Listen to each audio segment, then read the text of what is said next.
Hey, fellow homesteaders. I don't know where you are located. I'm over here in eastern North Carolina, and let me tell you what, the temperature today,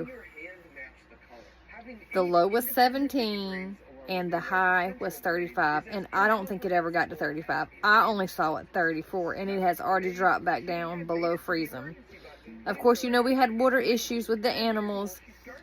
It did start to thaw out some, and the big ponds and things had water, so sheep, horse, duck, everything, it was melting for the rabbits finally.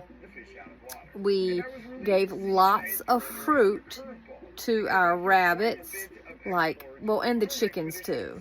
But the chicken and the quails, they had some water that had melted down. But the rabbits' bottles were frozen still because they sit in the shade. We loaded them down with fruit. Lots of watermelon, tomatoes, cucumbers, things that we know hold water. We get food scraps, and Monday's a food scrap pickup, so we had that, and it wasn't a big deal to give it to them, because we get that free anyway, just going out and picking it up. But I'm hoping that water held them over. We made sure everything had lots and lots of hay so it could stay warm. Plus, eating the hay, but also enough to get in and stay warm in their boxes. And we just kind of have checked on everything throughout. So, do you guys have any tips for taking care of your animals when it is freezing temperatures? I know here in eastern North Carolina, we don't really have a setup for like freezing water because it's really not this cold very often. We have a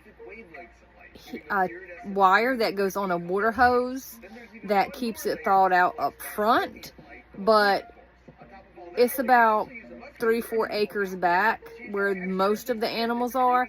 So the water that runs back there, it freezes way in the ground because it runs from where the hose is up here all the way back under the ground, and it freezes, and there's nothing you're going to put on it back there to thaw it out other than sunshine coming out and above freezing temperatures. We have found that pouring water over it works for a little while, and then that just freezes right back up too. So we don't really have a long-term fix. I think there are heated waterers that people can buy. We've never bought it because, again, eastern North Carolina temperatures aren't normally like this.